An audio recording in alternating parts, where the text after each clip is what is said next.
Hello friends, I am सी वर्धमान का from Arab institute. आज इस वीडियो में जितने भी CA वाले स्टूडेंट हैं, ध्यान से सुनना।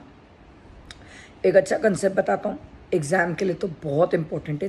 कोई भी स्टूडेंट हो, उसके एग्ज़ाम के लिए इंपॉर्टेंट है।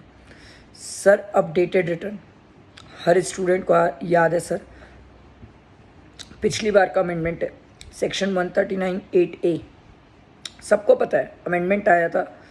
इंस्टीट्यूट ने पिछली बार पूछा नहीं था, ठीक है, बट मुझे लगता है बेहद चांसेस है कि इससे MCQ आ सकता है, या तो एक क्वेश्चन आ सकता है बनाने को, लिखने को। मैं आपको एक बार कंसेप्ट याद दिलाता हूँ और इसका एक इम्पॉर्टेंट क्वेश्चन भी बताता हूँ। वो क्वेश्चन अगर आप समझ गए ना, तो एग्ज़ाम में इस टाइप का क्वेश्चन MCQ में मिल सकता है। और मैं आपको बताऊँगा इस टाइप का क्वेश्चन है भी कहाँ, तो ध्यान से सुनना।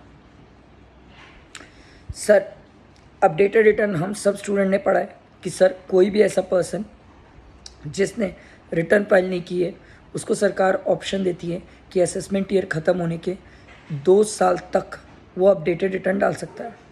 2 साल के अंडर, मतलब फर्स्ट ईयर अगर वो अपडेटेड रिटर्न डालता है विद इन 12 मंथ्स, तो उसको 25% एडिशनल टैक्स देना पड़ेगा। और सेकेंड ईयर अपडेटेड रिटर्न डालता है तो उसे 50% एडिशनल टैक्स देना पड़ेगा। इम्पॉर्टेंट ये नहीं है कि आपको ये पता है सर 25-50%। इम्पॉर्टेंट ये है कि ये 25-50% निकलेगा कैसे, ठीक है। That is very important. इससे एक थ्योरी क्वेश्चन आ चुका है अपडेटेड रिटर्न से, प्रैक्टिकल क्वेश्चन आने के बेहद चांस। अब प्रैक्टिकल जो क्वेश्चन आएगा वो कैसा आएगा, ध्यान से सुनना। मान लो वर्धमान सर हैं जिन्होंने पहले रिटर्न नहीं डाला, रिटर्न की ड्यू डेट निकल गई, डिलेटेड रिटर्न, रिवाइज रिटर्न, सब रिटर्न की डेट्स निकल गई। अब मेरे को रिटर्न डालना है तो मैं कैसे करूं? सर, असेसमेंट ईयर ख़त्म होने के 2 साल के अंदर मैं अपडेटेड रिटर्न डाल सकता हूं। मान लो मैंने फर्स्ट 12 मंथ्स में डाल दिया, ध्यान से सुनना। मान लो मैंने फर्स्ट 12 मंथ्स में डाल दिया, ठीक। तो फर्स्ट 12 मंथ्स में अगर मैं रिटर्न डाल रहा हूँ और ध्यान से सुनना, पहले पुराना मेरा इनकम टैक्स रिफ़ंड बनता है, TDS के कारण हो सकता है, कोई भी रीज़न से मेरा पहले का रिफ़ंड बनता है, ठीक है।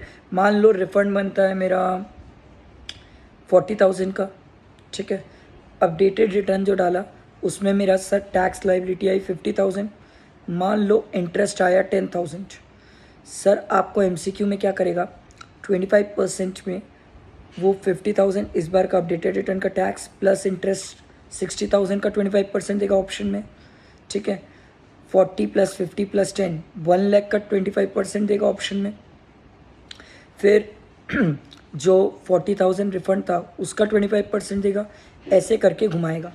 आपको सिंपल ये याद रखना है, अपडेटेड रिटर्न के केस में अगर पुराना कोई रिफ़ंड होगा तो वो रिफ़ंड नहीं मिलता।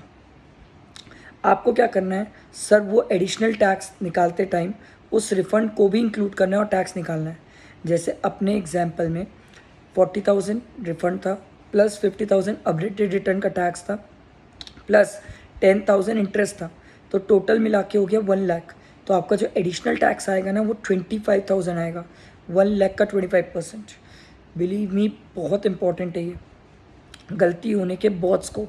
इससे रिलेटेड एक क्वेश्चन है, कहाँ दिखेगा मैं बताऊँ, नवंबर 2023 की RTP में। इसलिए मैं बोलता हूँ लास्ट 3 अटैम्प्ट की RTP MTP करके जाना, ठीक है। आई होप समझ आया होगा। फ्रेंड्स को शेयर करना बहुत इंपॉर्टेंट है, ठीक है। ऐसे ही मैं आप लोगों के लिए डेली कुछ इंपॉर्टेंट टॉपिक्स, उससे रिलेटेड कुछ इंपॉर्टेंट क्वेश्चंस वगैरह रहेगा तो डिस्कस करूँगा। शाम को असेसमेंट ऑफ इंडिविजुअल की आज तीसरी वीडियो आने वाली है, तैयार रहना, ठीक है। चलो, थैंक यू।